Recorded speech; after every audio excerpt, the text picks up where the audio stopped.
بسم اللہ الرحمن الرحیم اللہم صلی علی سیدنا و مولانا محمد وعلی آل سیدنا و مولانا محمد وبارک وسلم۔ اللہم افتح علینا حکمتک وانشر علینا رحمتک یا ذا الجلال والاکرام صلی اللہ تعالی علیہ وسلم۔ عقیدے کے درس کے اندر ہم بہار شریعت سے عقیدہ نمبر 16 پیش کر رہے ہیں۔ اللہ تعالیٰ کی ذات و صفات کے متعلقہ عقائد میں سے 16واں عقیدہ فرماتے ہیں حیات، قدرت، سننا، دیکھنا، کلام، علم، ارادہ اس کے صفات ذاتیہ ہیں۔ حیات بھی، قدرت بھی، سننا بھی، دیکھنا بھی، کلام بھی، علم بھی، ارادہ بھی، یہ 7 صفات ذاتیہ ذکر کی ہیں۔ فرماتے ہیں یہ اللہ تعالیٰ کی صفات ذاتیہ ہیں۔ ماتریدیہ کے ہاں اللہ تعالیٰ کی صفات ذاتیہ 7 ہیں اور اشاعرہ ایک صفت کا اضافہ کرتے ہیں، تکوین۔ ماتریدیہ اس کو ضم کرتے ہیں ارادہ کے اندر اور اشاعرہ اس کو الگ صفت شمار کرتے ہیں۔ یہ 7 صفات ماتریدیہ کے ہاں اور اشاعرہ کے ہاں ایک اور صفت تکوین، یہ اللہ تعالیٰ کی صفات ذاتیہ ہیں۔ صفات ذاتیہ کا مطلب یہ نہیں ہے کہ باقی جو اللہ تعالیٰ کی صفات تھی وہ کسی کی عطا کردہ تھی اور یہ اللہ تعالیٰ کی ذاتی ہیں، خود سے اس کی صفتیں ہیں، یہ معنی ہرگز نہیں ہے۔ اللہ تعالیٰ کی ہر چیز ذاتی ہے، یعنی کسی کی عطا کردہ نہیں ہے۔ اور یہاں پر صفات ذاتیہ سے مراد یہ ہے کہ یہ ایسی صفتیں ہیں کہ اس کی نقیض وہاں پر نہیں ہے، یعنی اللہ تعالیٰ کی یہ صفات ذاتیہ ہیں۔ حیات یعنی حی، زندہ ہونا، قدرت ہر ممکن پر قادر ہونا، سننا، سمع یعنی ہر چیز کو سننا، بصر ہر چیز کو دیکھنا، کلام فرمانا، علم ہر چیز کو جاننا، ارادہ ہر چیز کا اس کی مرضی کے مطابق ہونا، اس کے ارادے کے مطابق ہونا، اور تکوین یعنی کسی چیز کو عدم سے وجود میں لانا، تخلیق کرنا، یہ اللہ تعالیٰ کی صفات ذاتیہ ہیں، اس کے الٹ نہیں ہوتا۔ حی وہ حی ہے اور اس کے الٹ جو دوسری صفت ہے میت، یہ اس کے اندر نہیں پائی جاتی۔ حی ہے تو وہ حی ہی ہے، میت نہیں ہو سکتا۔ وہ قادر ہے، محتاج نہیں ہو سکتا۔ وہ سننے والا ہے، اندھا نہیں ہو سکتا۔ وہ دیکھنے والا ہے، بہرا نہیں ہو سکتا۔ وہ کلام فرمانے والا ہے، گنگا پن کو ادھر منسوب نہیں کر سکتے۔ وہ علم والا ہے، جہل کو ادھر منسوب نہیں کر سکتے۔ یعنی یہ اللہ تعالیٰ کی صفات ذاتیہ ہیں، اس کا الٹ اور اس کی نقیض وہاں پر نہیں ہے۔ باقی جتنی بھی صفات ہیں، مثلا وہ رؤوف الرحیم بھی ہے تو ساتھ ہی ساتھ اس کی دوسری سمت قہار اور جبار ہونا بھی وہاں پر موجود ہے۔ یعنی باقی جتنی صفات بھی ہیں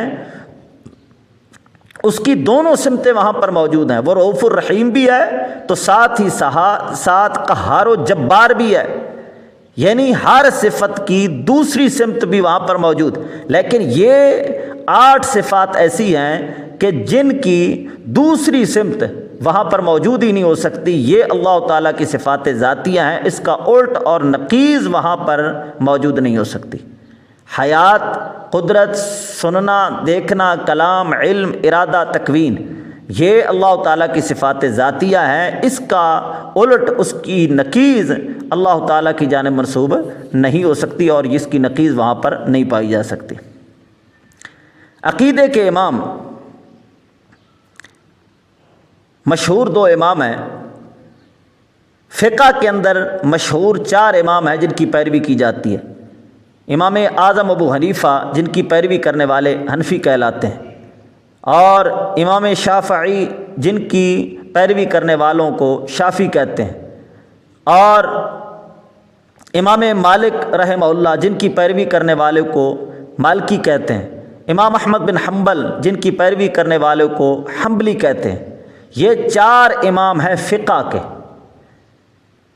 فقہ کے مسائل کے اندر ان کی پیروی کی جاتی ہے۔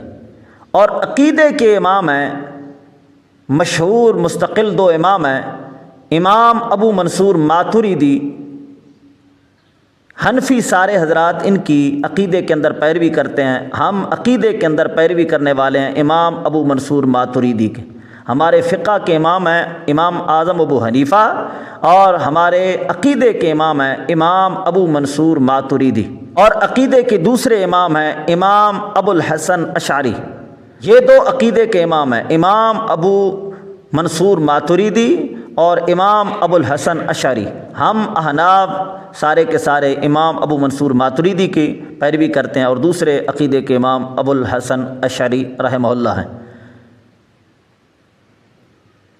عقائد 2 طرح کے ہوتے ہیں، ایک ہے اصول عقائد، ایک ہے فروع عقائد۔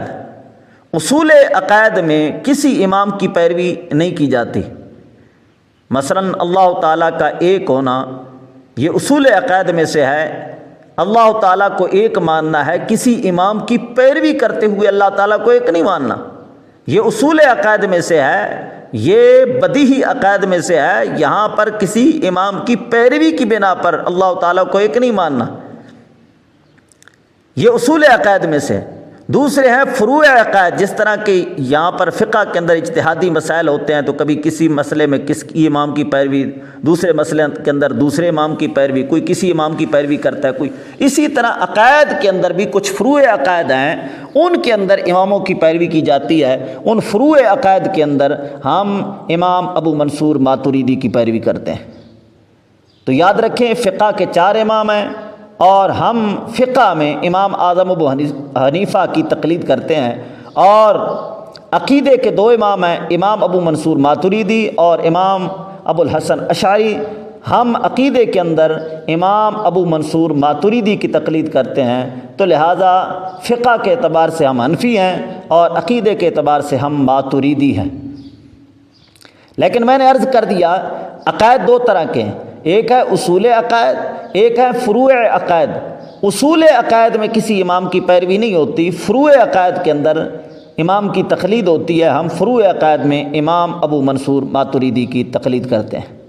تو اب سنیے، امام ابو منصور ماتریدی یعنی ماتریدیہ کے ہاں اللہ تعالیٰ کی صفات ذاتیہ ہیں 7، اور اشاعرہ کے ہاں اللہ تعالیٰ کی صفات ذاتیہ ہیں 8، وہ تکوین کا اضافہ کرتے ہیں۔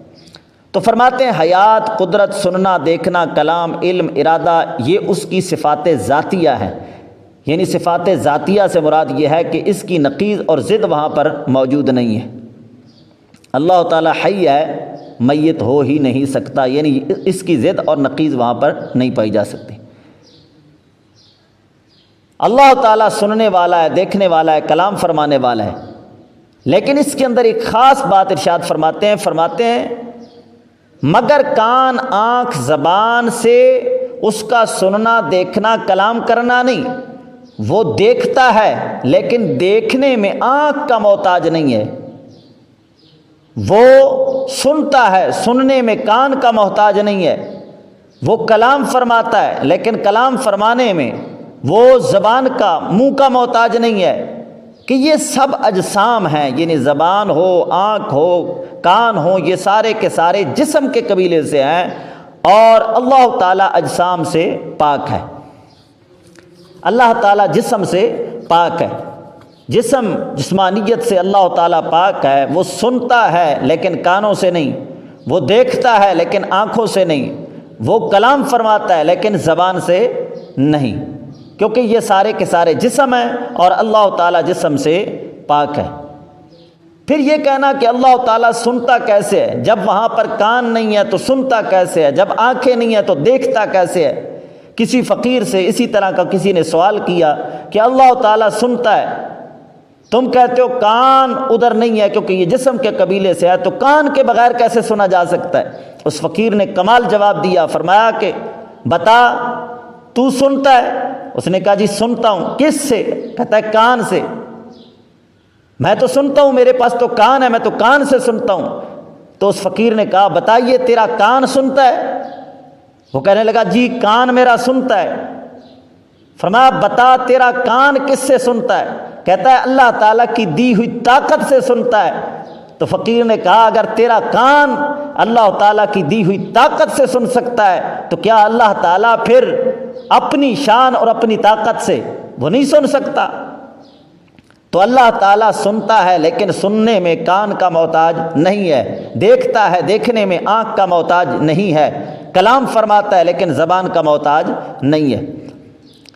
ہر پست سے پست آواز کو سنتا ہے، جتنی بھی دھیمی آواز ہو اللہ تعالیٰ ہر چیز کو سنتا ہے، ہر باریک سے باریک کہ خوردبین سے بھی محسوس نہ ہو، جو چیز خوردبین سے بھی نظر نہ آئے وہ اس کو بھی دیکھتا ہے، بلکہ اس کا دیکھنا اور سننا انہی چیزوں میں منحصر نہیں، ہر موجود کو دیکھتا ہے اور ہر موجود کو سنتا ہے۔ جتنی بھی موجود چیزیں ہیں دکھنے میں بالکل آتی نہیں ہے، بلکہ ان کا جسم ہی نہیں ہے، جس طرح کے پھولوں کی خوشبو ہے یہ بظاہر کوئی وجود نہیں رکھتی، یہ دکھنے میں آتی نہیں ہے لیکن موجود ہے، اللہ تعالیٰ اس کو بھی دیکھتا ہے، ہر موجود کو سنتا بھی ہے دیکھتا بھی ہے، جو خوردبین سے بھی نظر نہیں آتی بلکہ بظاہر اس کا کوئی وجود ہی نہیں ہے، مادیات کے قبیلے سے ہی نہیں ہے، اللہ تعالیٰ اس کو بھی دیکھتا ہے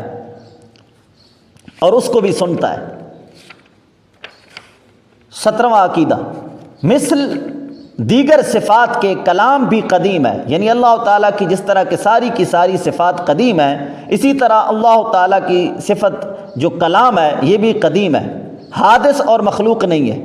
جو قرآن عظیم کو مخلوق مانے، ہمارے امام اعظم ابو حنیفہ و دیگر ائمہ رضی اللہ تعالی عنہم نے اسے کافر کہا ہے، بلکہ صحابہ کرام سے اس کی تکفیر ثابت ہے۔ جو کلام الہی کو یعنی قرآن مجید کو اللہ تعالیٰ کی مخلوق کہے تو امام اعظم ابو حنیفہ جو ہمارے فقہ کے امام ہیں اور دیگر اماموں نے اسے کافر کہا ہے کہ جو اللہ تعالیٰ کے اس کلام کو قرآن مجید کو مخلوق کہے۔ جس طرح کہ عام طور پر پہلے ایک نظم مشہور ہوئی تھی، پھر علماء کرام نے ٹوکا، اب تو بند ہی ہو گئی ہے، ایک نظم ریڈیو پر پڑھی جاتی تھی اور اس کی ویڈیو مشہور ہوئی تھی، اے قرآن کے خالق تجھے واسطہ قرآن کا۔ تو علماء کرام نے ٹوکا تھا کہ اللہ تعالیٰ قرآن کا خالق نہیں ہے بلکہ قرآن اللہ تعالیٰ کی صفت ہے، اللہ تعالیٰ کا کلام اللہ تعالیٰ کی صفت ہے۔ تو اللہ تعالیٰ کی جتنی بھی صفات ہیں وہ ساری کی ساری قدیم ہیں، مخلوق نہیں ہے۔ 18واں عقیدہ، اس کا کلام آواز سے پاک ہے۔ اللہ تعالیٰ کلام فرماتا ہے، جس طرح کہ ہم نے ابھی صفات ذاتیہ کے اندر پڑھا کہ اللہ تعالیٰ سنتا بھی ہے دیکھتا بھی ہے کلام بھی فرماتا ہے، لیکن اللہ تعالیٰ کی یہ جتنی بھی صفات ہیں یہ صفات مخلوق کے مشابہ نہیں ہیں۔ اللہ تعالیٰ کی کوئی چیز بھی مخلوق کے مشابہ نہیں ہے۔ اللہ تعالیٰ حی ہے لیکن اس کی حیات مخلوق کے مشابہ نہیں ہے۔ اللہ تعالیٰ حی ہے بذاتی ہی اور مخلوق حی ہے اللہ تعالیٰ کی دی ہوئی طاقت سے۔ اس کا دیکھنا اس کا سننا مخلوق کے مشابہ نہیں ہے کہ ہم دیکھتے ہیں سنتے ہیں، سننے میں کانوں کے محتاج ہیں، دیکھنے میں آنکھوں کے محتاج ہیں، کلام کرنے میں زبان کے محتاج ہیں، لیکن اللہ تعالیٰ ان چیزوں کا محتاج نہیں ہے۔ وہ سنتا ہے لیکن کانوں سے نہیں، وہ دیکھتا ہے لیکن آنکھوں سے نہیں، وہ کلام فرماتا ہے لیکن زبان سے نہیں، یعنی اللہ تعالیٰ کی کوئی چیز بھی مخلوق کے مشابہ نہیں ہے۔ تو فرماتے ہیں اللہ تعالیٰ کا کلام آواز سے پاک ہے، یعنی اللہ تعالیٰ کے کلام کے اندر مخلوق کے کلام کی طرح کوئی چیز بھی نہیں ہے۔ ہم کلام کرتے ہیں تو ہمارے کلام کے اندر حروف بھی ہوتے ہیں، مثلا میں نے لفظ بولا کلام، اب کلام کا لفظ بولا تو اس کے اندر حروف ہیں، کاف لام الف میم، یہ حروف ہیں۔ ہم کلام کرتے ہیں تو ہمارے کلام کے اندر حروف ہوتے ہیں، ہم کلام کرتے ہیں تو ہمارے کلام کی آواز ہوتی ہے، مثلا میں اب بول رہا ہوں تو میرے اس بولنے کی آواز ہے جو ریکارڈ تک ہو رہی ہے، لیکن اللہ تعالیٰ کا کلام ان چیزوں سے پاک ہے۔ اللہ تعالیٰ کلام فرماتا ہے لیکن اللہ تعالیٰ کے کلام کے اندر حروف نہیں ہوتے۔ اللہ تعالیٰ کلام فرماتا ہے لیکن اس کے کلام کے اندر حروف نہیں ہوتے۔ اللہ تعالیٰ کلام فرماتا ہے لیکن اس کے کلام کے اندر آواز نہیں ہوتی۔ اللہ تعالیٰ کا کلام، ہمارے عقیدے کی کتابوں کے اندر لکھا ہے کہ اللہ تعالیٰ کا کلام حرف و صوت سے پاک ہے، یعنی وہاں پر حروف بھی نہیں ہوتے اور آواز بھی نہیں ہوتی۔ اللہ تعالیٰ کے کلام کے اندر حروف بھی نہیں ہوتے اور آواز بھی نہیں ہوتی۔ اور یہ قرآن عظیم جس کو ہم اپنی زبان سے تلاوت کرتے ہیں، مصاحف میں لکھتے ہیں، اسی کا کلام قدیم بلا صوت ہے، یعنی یہ اسی کی ایک تجلی ہے۔ یہ جو قرآن پاک ہے، کوئی کہہ سکتا ہے کہ قرآن پاک کے اندر تو حروف ہیں، یہ جو لکھا ہوا قرآن پاک کتابی شکل میں ہے جس کو ہم پڑھتے ہیں اس کو تو حروف ہے، تو کہتے ہیں یہ اسی کا کلام قدیم بلا صوت، یعنی اس کا کلام جو تھا وہ بلا صوت تھا، وہاں پر آواز بھی نہیں تھی، وہاں پر حروف بھی نہیں تھے، تو یہ اسی کی تجلی ہے۔ اللہ تعالیٰ کا جو کلام تھا وہ آواز سے پاک، وہ حروف سے پاک، لیکن اس کی یہ جو تجلی ہے اس کے اندر حروف بھی آ گئے، ہم پڑھتے ہیں تو آواز بھی آ جاتی ہے۔ تو یہ جو قرآن پاک مصاحف کی صورت میں ہے یہ مخلوق ہے، یہ حادث ہے، کیونکہ یہ تجلی ہے اس کی، یہ اللہ تعالیٰ کی صفت نہیں ہے، یہ مخلوق ہے۔ اور جو کلام اللہ تعالیٰ کی صفت ہے اس کے اندر آواز بھی نہیں ہے اور اس کے اندر حروف بھی نہیں ہے۔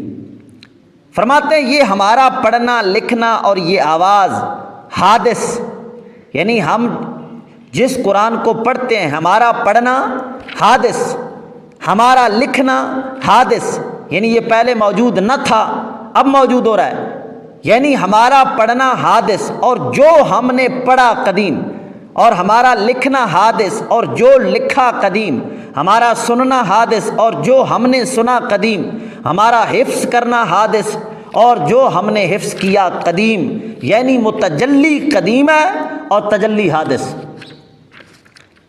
اللہ تعالیٰ کا کلام جس کی یہ تجلی ہے، چاہے ہمارے پڑھنے میں ہمارے زبان پر جاری ہے اس کی تجلی، چاہے ہمارے لکھنے کی صورت میں یہ اس کی تجلی پڑ رہی ہے، تو یہ حادث ہے۔ لیکن وہ متجلی جس کی یہ تجلی ہے وہ حروف و آواز سے پاک کلام، حرف و صوت سے پاک کلام، وہ اللہ تعالیٰ کی صفت ہے، وہ مخلوق نہیں ہے، وہ قدیم ہے، وہ اللہ تعالیٰ کی صفت ہے۔ اللہ تعالیٰ کا کلام بلا صوت بلا حرف ہے، وہ قدیم ہے، وہ حادث نہیں ہے۔ لیکن پھر آگے اس کی جہاں پر تجلی پڑ رہی ہے، چاہے لکھت کی صورت میں ہو چاہے کسی کے پڑھنے میں آواز کی صورت میں ہو، تو یہ حادث ہے، یہ اس کی تجلی ہے۔ خود متجلی جو ہے وہ قدیم بلا صوت بلا حرف ہے، اس کے اندر حرف بھی نہیں ہے، اس کے اندر آواز بھی نہیں، اور آگے جب تجلی کی صورت میں آتا ہے تو اس کے اندر حروف اور صوت پیدا ہو جاتی ہے، اور یہ حادث ہے۔ تو لہذا قرآن پاک اللہ تعالیٰ کا کلام، اللہ تعالیٰ کی صفت ہے، یہ قدیم ہے، ازلی ابدی ہے۔ لیکن کون سا قرآن مجید جو اللہ تعالیٰ کا کلام ہے، جو اللہ تعالیٰ کی صفت ہے، جس کے اندر حرف و صوت نہیں، یعنی اس تجلی کا جو متجلی ہے وہ قدیم ہے، وہ اللہ تعالیٰ کی صفت ہے، اور یہ تجلی کی صورت میں جب حروف اور صوت کی صورت میں ظاہر ہوتا ہے تو یہ حادث ہے، یہ اللہ تعالیٰ کی مخلوق ہے۔ 19واں عقیدہ، اس کا علم ہر شے کو محیط ہے، محیط کا معنی گھیرنے والا۔ اللہ تعالیٰ کا علم ہر چیز کو اپنے احاطے میں لینے والا ہے، چاہے جزیات ہوں چاہے کلیات ہوں، چاہے موجودات ہوں جتنی بھی موجود چیزیں، چاہے معدومات ہوں کہ ابھی تک وہ نیست ہیں وجود میں نہیں آئی، چاہے ممکنات ہوں یعنی جو موجود ہو سکتی ہیں ان کو ممکنات کہتے ہیں، چاہے ممکنات ہوں چاہے محالات ہوں، سب چیزوں کو اللہ تعالیٰ اپنے علم کے احاطے کے اندر لینے والا ہے۔ سب کو ازل میں بھی جانتا تھا، اب بھی جانتا ہے، ابد تک جانے گا۔ اشیاء بدلتی رہتی ہیں لیکن اللہ تعالیٰ کا علم نہیں بدلتا۔ دلوں کے خطرے، دلوں کے اندر جو وسوسے پیدا ہوتے ہیں اور وسوسوں پر اس کو خبر ہے، اس کے علم کی کوئی انتہا نہیں۔ دلوں کے اندر جو خیالات پیدا ہوتے ہیں اللہ تعالیٰ ان خیالات کو بھی جاننے والا ہے۔ دلوں کے اندر جو وسوسے پیدا ہوتے ہیں اللہ تعالیٰ ان کو بھی جاننے والا ہے۔ یہاں سے ان دیابنا کا رد ہو گیا۔ یہ حسین علی وا بچروی ہے، اس نے تفسیر لکھی ہے بلغت الحیران، اس کے اندر اس نے لکھا کہ اللہ تعالیٰ کو پہلے علم نہیں ہوتا کون کیا کرے گا، جب بندہ کوئی کام کر گزرتا ہے تو اس کے بعد اللہ تعالیٰ کو معلوم ہوتا ہے کہ اس نے تو یہ کر دیا۔ یعنی کسی کے کام کرنے سے پہلے اللہ تعالیٰ کو علم نہیں ہوتا، یعنی اس وقت جہالت کو اللہ تعالیٰ کی جانب منسوب کر رہا ہے، حالانکہ یہ صحیح کفری عقیدہ ہے۔ اہل اسلام کا عقیدہ یہ ہے کہ اللہ تعالیٰ کسی وقت بھی جہالت کی صفت کے ساتھ موصوف نہیں ہو سکتا۔ اللہ تعالیٰ علم والا ہے، ہر چیز کو جانتا ہے۔ اشیاء بدلتی رہتی ہیں، ابھی یہ صورت ہو گئی، ابھی وہ صورت ہو گئی، ابھی وہ صورت ہو گئی، لیکن اللہ تعالیٰ کے علم میں ہے کہ اس نے کس لمحے میں کیا ہو جانا ہے، کس لمحے میں کیا ہو جانا ہے، کون سے وقت کے اندر اس کی کیا کیفیت ہو جائے گی، کون سے وقت کے اندر اس کی کیا کیفیت ہو جائے گی۔ یہ سارا کا سارا پہلے سے اللہ تعالیٰ کے علم کے اندر موجود ہے۔ یہ نہیں ہے کہ کوئی چیز بدلتی ہے تو پھر اللہ تعالیٰ کا علم ساتھ ساتھ بدلتا جاتا ہے۔ یہ مخلوق کا علم ہے کہ مختلف کیفیات کو دیکھ کر اس کا نالج، اس کا علم بڑھتا جاتا ہے، اس کی تحقیقات، اس کی ریسرچ بڑھتی جاتی ہے، اور بعد میں اس کو اشیاء کو بدلتا دیکھ دیکھ کر اس کی تحقیق بدلتی ہے اور اس کی تحقیق، اس کے علم کے اندر اضافہ ہوتا ہے۔ لیکن اللہ تعالیٰ کا علم ایسے نہیں ہے، چاہے جس کیفیت میں بھی کوئی چیز ہو، وہ ابھی کس کیفیت میں ہے، بعد میں اس نے کیا ہو جانا ہے، اس کے بعد کیا ہو جانا ہے، اللہ تعالیٰ پہلے سے ہر اس کی کیفیت کو جانتا ہے۔ 20واں عقیدہ، وہ غیب اور شہادت سب کو جانتا ہے۔ غیب اس چیز کو کہتے ہیں جو عقل اور حواس خمسہ میں نہ آ سکے۔ غیب وہ چیز ہوتی ہے جو عقل اور حواس خمسہ میں نہ آ سکے، اور شہادت جو چیز موجود ہے۔ اللہ تعالیٰ سب چیزوں کو جانتا ہے، جو عقل کے اندر نہیں آ سکتی، جو حواس خمسہ کے اندر نہیں آ سکتی، اللہ تعالیٰ اس کو بھی جانتا ہے۔ علم ذاتی اسی کا خاصہ ہے، ذاتی طور پر جو علم ہے یہ اللہ تعالیٰ کا خاصہ ہے، کہ یہ اللہ تعالیٰ کا علم کسی کا دیا ہوا نہیں ہے، اس کا ذاتی علم ہے۔ جو شخص علم ذاتی غیب خواہ شہادت کا غیر خدا کے لیے ثابت کرے کافر ہے۔ جو بندہ کہے کہ فلاں ہستی کے پاس فلاں چیز کا علم ذاتی طور پر ہے، اللہ تعالیٰ نے نہیں دیا، تو وہ کافر ہے، کیونکہ علم ذاتی جتنا بھی زیادہ ہو، تھوڑا ہو، بڑا علم ہو، چھوٹا علم ہو، جتنا بھی علم ہے، علمی ذاتی اللہ تعالیٰ کا خاصہ ہے۔ علم غیب بھی ہو تو یہ بھی اللہ تعالیٰ کا خاصہ ہے، علم شہادت ہو تو ذاتی طور پر یہ علم اللہ تعالیٰ کا خاصہ ہے۔ علم شہادت بھی ذاتی طور پر اللہ تعالیٰ کا خاصہ، علم غیب بھی ذاتی طور پر اللہ تعالیٰ کا خاصہ۔ باقی جس کسی کے پاس چاہے غیب کا علم ہے، چاہے شہادت کا علم ہے، وہ اللہ تعالیٰ کا دیا ہوا ہے۔ تو فرماتے ہیں جو بندہ ذاتی طور پر کسی کے لیے علم غیب یا علم شہادت کو ثابت کرے گا وہ کافر ہے۔ علم ذاتی کے یہ معنی ہے کہ بے خدا کے دیے خود سے حاصل ہو، بغیر خدا کے دیے کسی کے پاس کچھ بھی نہیں ہے۔ جس کسی کے پاس کچھ ہے وہ اللہ تعالیٰ کا دیا ہوا ہے۔ اللہ تعالیٰ کا علم ذاتی ہے، وہ کسی کا دیا ہوا نہیں ہے۔ باقی جس کسی کے پاس جو کچھ بھی ہے یہ اللہ تعالیٰ کا دیا ہوا ہے۔